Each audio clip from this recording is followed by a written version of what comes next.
Welcome back, everybody. Happy New Year. It's January 3rd, 2025. For some reason, that date just sounds so futuristic to me. As a kid of the 60s and 70s, I remember in the early 80s how 2000 just seemed like that's just forever. I mean, we'll never see that. So yeah, it's kind of crazy. This is the podcast studio my son Braden and my daughter Hannah made for me.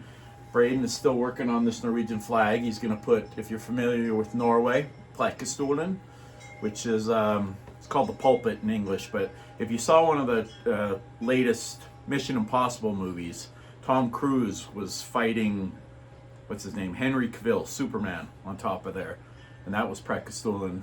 So he's going to paint that there. This axe up here is all handmade. A friend of mine made that for me. It's all hand carved, very cool. And my daughter put this fireplace in here for me. I also have my patio heater because today, was in the 50s, January 3rd. That's not normal here in Utah. In fact, I think they said it was near record highs. But the wind is blowing pretty hard out there right now. I don't know if you can hear the wind chimes in the background. So I thought I'd do it in here. I was going to have a fire, get the ambiance, but it's pretty cool in here too. They've done a really good job. It's not finished yet, but I really dig it. So I thought I would do a video kind of about spirituality, the meaning of life, why are we here? And I am not a religious guy. I grew up in a very religious Mormon home. I actually went on a Mormon mission in the early 80s. I lived in Norway for a year and a half then, which was really cool actually, because I got to relearn my language, re-meet all my relatives, get to know them all again. So I have no regrets about that. But I'm not a religious guy. I do, however, consider myself a spiritual man. Whatever that means to you. And I'm not a person that judges. I try really hard not to judge people on their beliefs, their thoughts, their whatever, who you love. None of that matters to me. I have straight friends, gay friends, friends of different races. None of that matters to me. Never has. I'm definitely a proponent, which is out of vogue right now, but and actually the majority of people agree with me that I really wish we were a colorblind society and all that kind of crap would just go away, because there's no place for it. There's no place for hate. There's a lot of hate in the world, and it makes me sad if I sit and think about it too much. So I try not to think about it too much. Skål, by the way. It's Friday night, so it's a beer night for me. And obviously, those that don't know, that haven't seen my videos before, I'm from Norway originally. If you like the videos, if you want to see more of them, please give me a thumbs up and a subscribe. Comments are great. I love reading comments, and I'd really appreciate it. So let's kind of get into the meat of what it is I want to talk about. And this is definitely off the top of my head. I've been told I should script this stuff and, have notes, and it's probably a good idea because I do tend to wander. But I also like just talking extemporaneously. I shouldn't say that word when I'm having a drink, but just kind of off the top of my head. So I'm just going to kind of talk about my thoughts about this. Take it for what take the parts out of it you want. Like I said, I don't judge your beliefs, your views, your religion, none of it. As long as you don't hurt other people with your views and your religion and your beliefs and your spirituality, then I say more power to you. If you're hurting people because of it, well, then I just condemn it, flat out. No caveats. And if you want to hate me for that or think I'm a bad person for that, okay, I can deal with that. I'm willing to take on my beliefs. I've always been a person that thinks live and let live. You want to believe what you want to believe, but you're not hurting anybody. I say more power to you. And I respect your beliefs. I really do. My parents are still very hardcore Mormons. now they prefer to be called Latter-day Saints, LDS, whatever. I have great respect for my parents. They're amazing people. My dad is the best man I know. And I've just always been a big proponent of my dad. I have a brother that's still in that church. I have friends that are Catholic. I have friends that are other religions. Like I said, if it makes you happy and it gives your life meaning, that's awesome.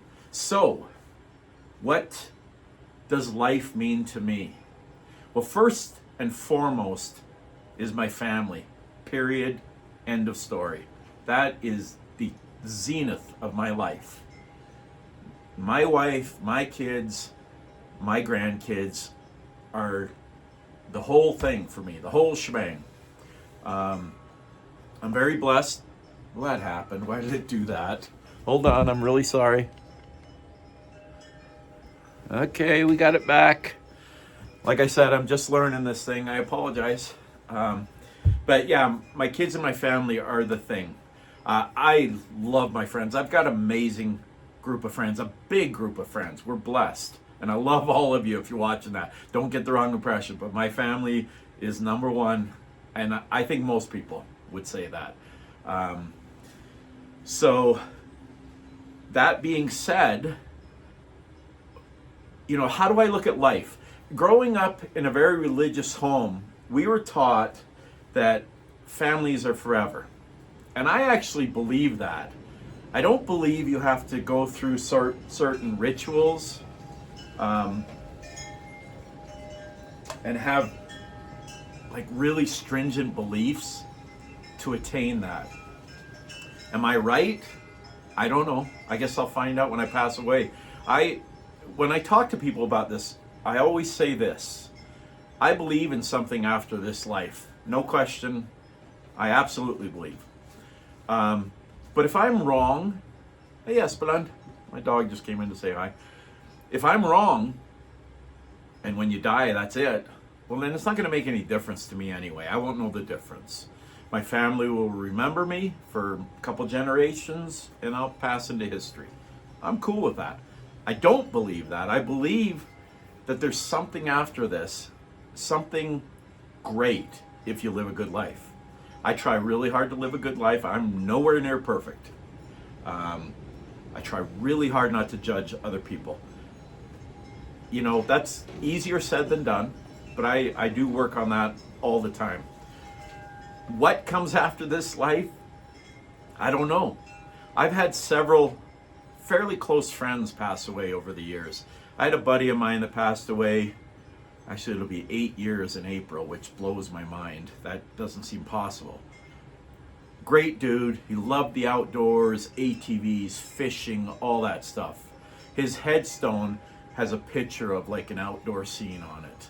And I picture him up there drinking a beer. Sorry, Dad, but I do. Fishing, riding his ATV. I don't know how it works. In my opinion, nobody knows how it works. I know there are people that say they do. And like I said, you're entitled to your beliefs. For me, I guess it's more of a feeling. I'm a guy, my wife and my youngest daughter have really been pushing this manifesting, believing things into existence. And just kind of, when you see something you want, go after it, believe in it, really push for it. And I've actually come over to that way of thinking, and I try really hard to keep my thoughts positive and in a direction that I want it to go. For example, I have a couple of Etsy shops that I've worked really hard on for several years now, 4 years actually, just past the 4-year mark. And one of them is relatively successful. It's all about Norway and Viking stuff, t-shirts, decals, that kind of thing. And I try really hard when I make designs to really focus on this is going to be successful. Some have been, some haven't. Not everything in life is a success. But I think there is really something to be said for a successful life being something that when you're gone, people talk about you like they miss you. They wish you were here. You lived a good life. You're a good man. You're a good woman. And I try really hard to strive for that. I think about that in my daily life. I think there's a lot to be said for legacy. So when I talk about an afterlife, in my head, I'm sorry, I'm struggling a little bit here because I want to put the words out there right. In my head, in the afterlife, you're aware of the people you left behind. I think you miss them as much as they miss you, maybe more. But in that next life, I think you're aware, and this is just my belief, I think you're aware that you're going to be with those people again. And that's actually a really powerful emotion in this life too. I want to be with my wife after this life. I dig her. She's freaking awesome. I love my kids. I love my grandkids. I love my brothers and my sister and my parents and all my buddies, men and women.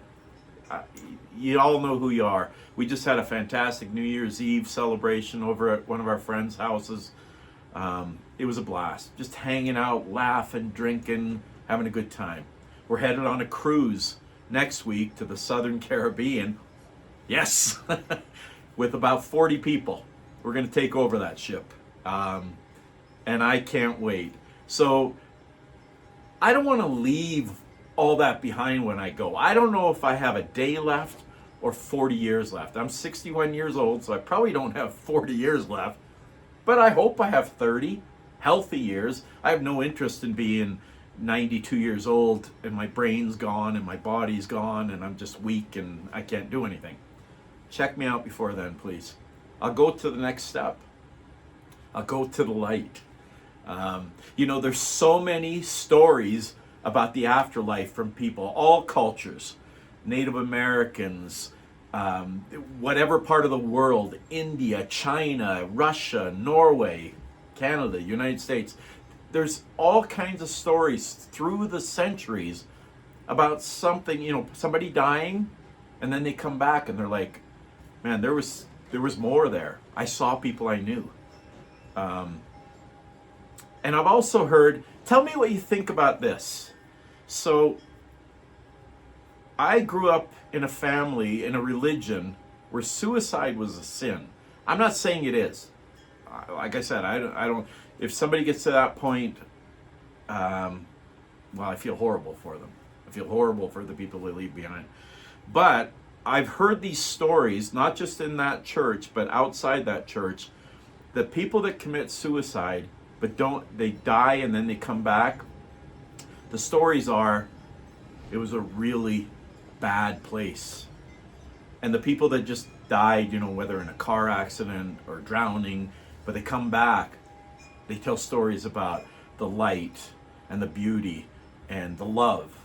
If you've seen the movie Ghost, which obviously is not a documentary, I'm not claiming it is, but Patrick Swayze, towards the end, when Demi Moore finally sees him, he says, the love, it's what you take with you. I believe that. We're not taking any of our possessions with us, obviously. You can't take that stuff with you. I mean, they say it all the time, you can't take it with you. It's nice having nice things. I've never been an overly materialistic guy. I have a nice home, I have couple nice vehicles. I'm not rich by any means. I'm comfortable. And I work hard for it. I work really hard for it. But none of that is going to matter when it's over. But if what I'm saying is right, then what's in here, you will take with you. You'll remember. I am of the belief that the person you are when you pass away is who you will be in whatever the next version of life is. There's religions, whether it's Hinduism or Buddhism, that believe in reincarnation. And life just goes on and on and on. You're just reborn into a new body. And without much memory. Here's a cool little story. I don't want to give this friend's name, but I had a friend who had a very clear memory, not like a vision, a memory of being on her mom's back. If you're familiar with the Native Americans, they had what's called a papoose, and they carried the baby, and I don't know if the thing was called a papoose or if the baby was called a papoose. And I'm not trying to be indelicate. I'm sorry if I'm wrong with the terminology, but that's essentially. And she remembers as like a tiny kid, toddler, baby, whatever, her mother being shot with an arrow and it killing both of them. I mean, that's quite the memory to have. Where did that come from? I don't know. Maybe it was a dream that she had and it wasn't real. Maybe it was a real memory. Maybe that's how it is. Maybe we just are reborn. And depending on how you lived your life, you know, if you're a murdering piece of crap, maybe you come back as a sewer rat. That's not my belief. My personal belief is that we move on to some other plane, dimension. And I do believe it matters how you lived your life. I do think that if you're a good person, you're going to a good place. If you were a shitty person, you're probably going to a shitty place. Maybe not forever. That's a really tricky area for me. But I would love to hear some thoughts, some comments. Agree or disagree, I'm cool. You don't have to agree with me to watch my videos. You can just watch it and say, that guy's an idiot, or okay, he's got this part right. Oh, well, he's a brilliant dude. For hell's sake, I'm really sorry. Just keeps doing it. This is supposed to say, I haven't downloaded the app yet, and I think that's why it's doing this. But I will work on that for the next video. Anyway, I know it's a really deep subject. I know there's hundreds of beliefs across this planet about what happens when we die. It's the eternal question for mankind. Where do we go? What do we do? Are we nothing when we leave here? We just back to the dirt? I mean, our bodies are. That's just a medical, scientific fact. We just go back to the earth. My personal preference is cremation. A lot of people just want to be buried, put in a mausoleum, whatever suits you. Good for you. But I would love to hear some thoughts, some comments. If you've gotten this far in the video, I really appreciate it. I try to make these entertaining. Might not be the right word for this particular video, because I try to make them upbeat and kind of positive. But it's a new year. I really want to try and do something a little different. I'm working on improving myself physically, mentally, being more disciplined in different areas of my life, working hard. I'm working really hard towards retirement, hopefully in the next 2 or 3 years. But I am not a guy that will ever just sit on his ass and do nothing. I will do something, whether it's my Etsy shops or some side hustle with one of my sons. I apologize so much for this. This is so bad. I think I'm going to end it here because you're probably all going crazy with this video right now. And so anyway, thank you so much. If you got this far, I really appreciate it. Thank you for watching. I appreciate all of you. I love seeing your comments. Like I said, if you dig the videos, please give me a subscription. Give me some ideas. I'm open to talking about anything. So I hope you all have, it's Friday today, weekend's just starting, TGI Friday. I hope you have a great weekend, a great month, a great year. Happy 25. I hope you all love life and have a blessed family, blessed friends, blessed life. Peace, love.